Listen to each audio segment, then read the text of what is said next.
Isang mapagpalang hapon po, gabi sa ating lahat. Kamusta po kayo? I hope and pray na we are all in good condition and under God's grace. Muli ako po si Marge na makikibahagi po sa ating daily devotion. And ang topic po natin for this week is all about serving to glorify God. So, before we start, tayo po muna ay manalangin. Hallelujah, Father God, Lord namang makapangyarihan sa lahat, Panginoon. Maraming salamat po muli sa mga oras po ito na kami po ay mag-aaral, magmumuni-muni ng iyong salita. Salamat Lord kasi po freely, openly nakakapag-share po kami about your love, about your mercy, about your salvation, Panginoon. Thank you po sa opportunity na makabahagi at maging instrumento mo, Panginoon. Sa gawain pong ito, kayo po ang manguna, Panginoon. Ang karunungan mo, ang kadakilaan mo, Panginoon, ang mangibabaw sa mga oras na ito. I-bless niyo po ang gawain ito, Panginoon. In Jesus' name we pray. Amen. So ang topic po natin, again, is all about serving to glorify God. And gusto ko pong i-share itong verse about 1 Peter 4:10 and 11. So, sa English, each of you should use whatever gift you have received to serve others as faithful stewards of God's grace in its various forms. If anyone speaks, they should do so as one who speaks the very words of God. If anyone serves, they should do so with the strength God provides, so that in all things God may be praised through Jesus Christ. To Him be the glory and the power forever and ever. Amen. Sa Tagalog, ang bawat isa sa inyo ay gumamit ng anumang kaloob na inyong tinanggap upang maglingkod sa iba, bilang mabubuting katiwala ng iba't ibang biyaya ng Diyos. Kung ang sino man ay nagsasalita, magsalita siya na parang mga salita ng Diyos. Kung ang sino man ay naglilingkod, gawin niya ito sa lakas na ibinigay ng Diyos, upang sa lahat ng bagay ay mapapurihan ng Diyos sa pamamagitan ni Hesukristo. Sa Kanya ang kaluwalhatian at kapangyarihan magpakailanman. Amen. Thank you Lord sa napakagandang Bible verse po na ito. So, dito po ang dami pong na-mention all about serving. Paano daw po na tayo makakapag-serve at makakapag-glorify kay God through our words and through our actions. So, pero gusto ko po munang mabigyang emphasize yung bakit po ba tayo nilikha ng Panginoon. Bakit po ba tayo kailangan mag-serve? Bakit tayo nilikha ng Panginoon at bakit tayo kailangan mag-serve? Diba? So, tayo pong mga tao ay nilikha ng Diyos. Sabi po dito, to glorify God. Diba? Isaiah 43:7, everyone who is called by my name, whom I created for my glory, whom I formed and made. Ibig po sabihin nito, the highest purpose po ng ating human life is to reflect God's glory. So, yun po siya. We are God's image and we are to reflect God's glory. And magagawa po natin yun through worship, through obeying Him, through reflecting His characters. So, we are also created for relationship with Him.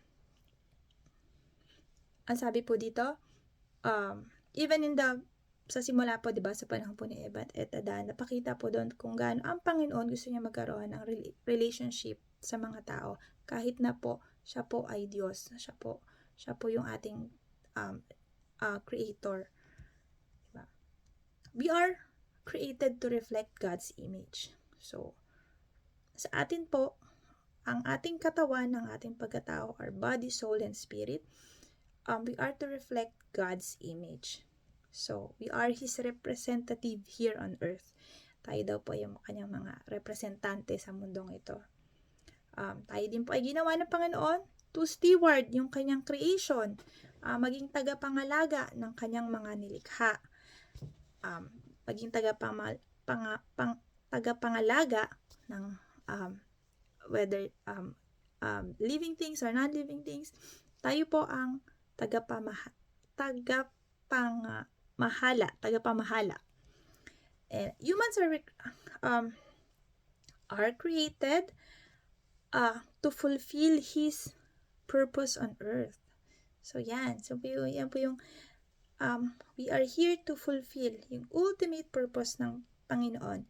And that is to make God known and to share His love and salvation to everyone. Yun po yung ultimate purpose ng Panginoon, di ba? For tayong lahat ng mga nilikha niya is ma-save. Matanggap yung salvation na yon. Tanggapin yung salvation na ina-offer ng Panginoon. Ngayon, pinakamahalagang tanong po is, kailan, saan, ang pinakamagandang panahon to serve God? Diba? To serve God, and that service will glorify Him. So, the answer po is now and right where you are. Right where we are. So, ngayon po, as in sa ngayong oras na to, nasaan man po tayo, ano man po ang ating ginagawa, tayo man po ay kumakain, or kahit ano pong ginagawa natin, nagtatrabaho, it's the right time to serve and glorify God. So, kung tayo po ay nasa ating kabataan, kung tayo po ay nasa early adult, or at our old age, that is the best time to serve God. Diba? Sabi po dito, serve God while you have the opportunity. Life is temporary. And the Bible teaches us to use our time wisely. Ephesians 5:15-16. Make the most of every opportunity. Make the most of every opportunity to share the gospel, to share God's love, to share God's salvation. Because our time on earth is very limited po, di ba? Hindi po natin hawak ang ating buhay, hindi po natin hawak ang ating panahon. And the Bible reminded us to make the most of every opportunity. Share the gospel to our loved ones, to our husband, to our children, to our parents, sa ating mga kaibigan. Because kakampi po natin ng time to share yung pag-ibig ng Panginoon, how God transformed us, how God redeemed us from all our past, sa lahat po ng ating mga pangit na nakaraan, diba? So, serve God while still have the opportunity. So, right now and right where you are. So, even if kahit sa pamilya po tayo mag-start, kung kayo po ay may asawa or may mga anak na, wife, diba, sabi po ng Panginoon, submit your husband as to the Lord, respect and honor your husband, love and care for your family, be a helper and a partner, love with wisdom and godly character. As to the husband, love your wife as Christ loved the church, lead your family, respect your wife, honor her, diba? So, yun po, yung sa mga simpleng role po natin sa buhay, nakakapag-serve na po pala tayo sa Panginoon noon. And if we do it wholeheartedly to glorify God, not for our own recognition, sobrang natutuwa po ang Panginoon dyan. Yan po ang kumbaga, sobrang proud po sa atin ni Lord dyan, that yung heart po natin is there. We serve because we want to make God happy. We want to glorify God. We want God to recognize what we are doing. Not for the people to recognize what we're doing, but for God to see that we are doing this for His glory. Sa mga anak po, sabi, diba, obey your parents, honor and respect your parents, listen to their instructions, care for them as they grow old, and live in a way that brings joy to your family and honors God. So, yun. So, lahat po ng mga yan, instructions na yan, nasa Bible po siya. And, binigay na po siya sa atin kung ano po yung, kumbaga, ito po yung mga ways to serve and to glorify God. So, kahit sa simpleng mga ginagawa mo, kahit po sa trabaho, di ba po, do your work as if you're working for the Lord and not for your human masters. So, and sa ating pong ministry, we do it sa ating pag-awit. So, maawit po tayo ng buong puso because we are singing. Tayo po ay umaawit, tayo po ay sumasayaw sa pinakamakapangyarihang Diyos. Diba? So, napakasarap po sa pakiramdam. Napakasarap po sa pakiramdam nun. And, syempre, pag ganyan, bibigyan po yung lahat ng best mo, diba? Kasi, syempre, God po natin yan eh.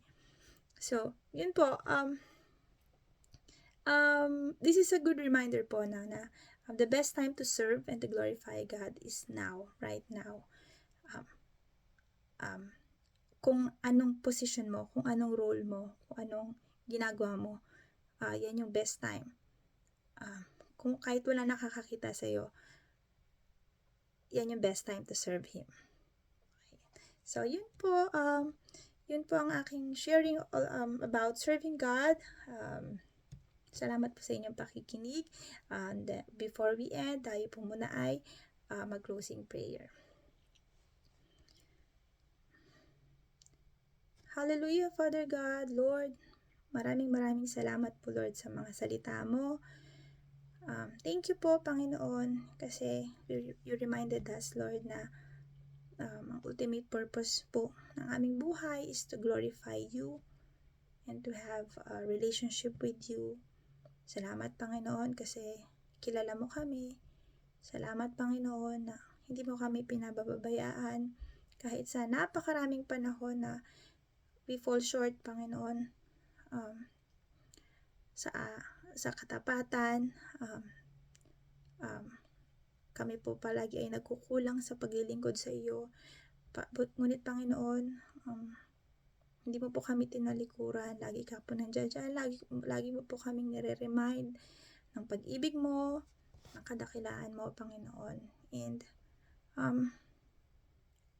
sa araw pong ito, Panginoon, thank you for reminding us na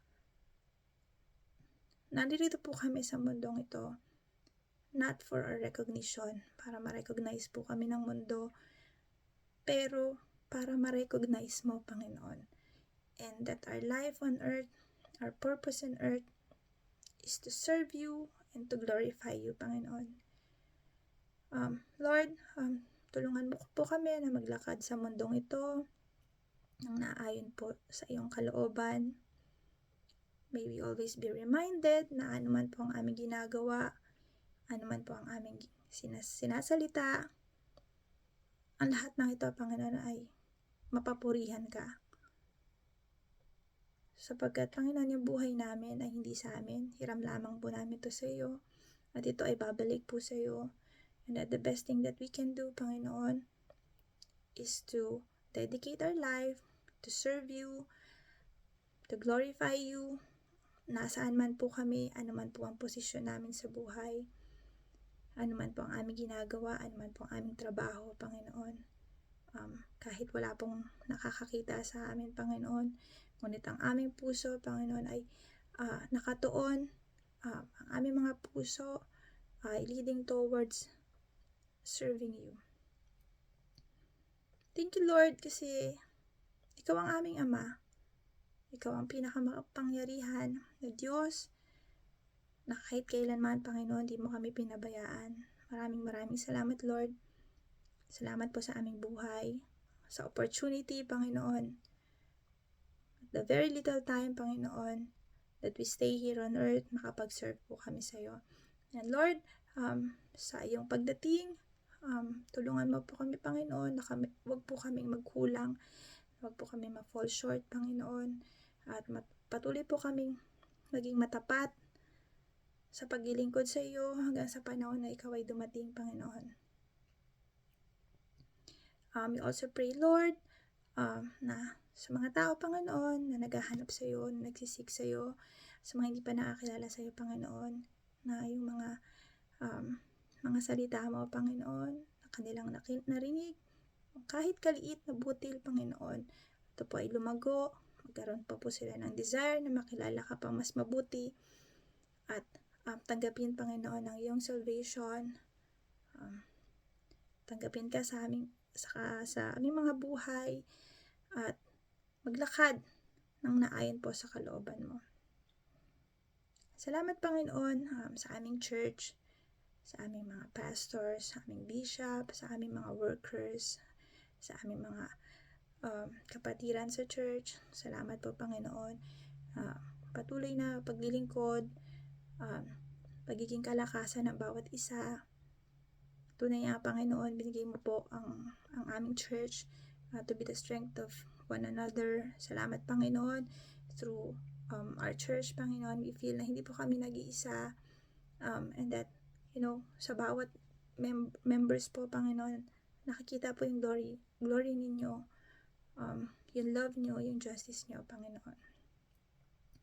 We pray, Lord, for our families, for protection, for your blessings, Panginoon, na kahit kailanman, Panginoon, kahit na kami po ay nagkukulang palagi, andyan ka palagi, Lord, hindi mo kami pinababayaan.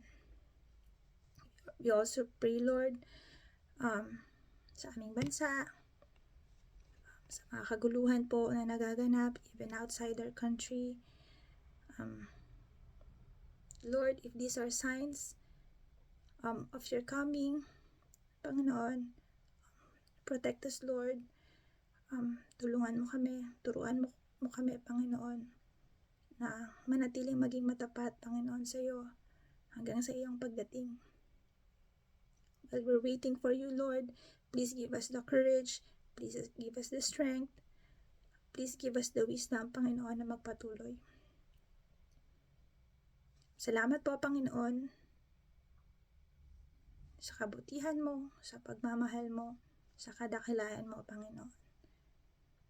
Tunay nga, Panginoon, na ang aming mga buhay, hindi po ito sa amin, sa iyo po ito, sa iyo, at sa iyo lamang po ito babalik. And at this moment, Lord, we know na sa dulo, Panginoon, kasama ka namin at makikilala mo kami, Panginoon. Salamat, Lord. Thank you for this day. Thank you for this time, for this sharing. Seal this prayer, Lord. In Jesus' name we pray. Amen. Amen. Yes, salamat po muli sa inyong pakikinig, and magandang hapon, gabi.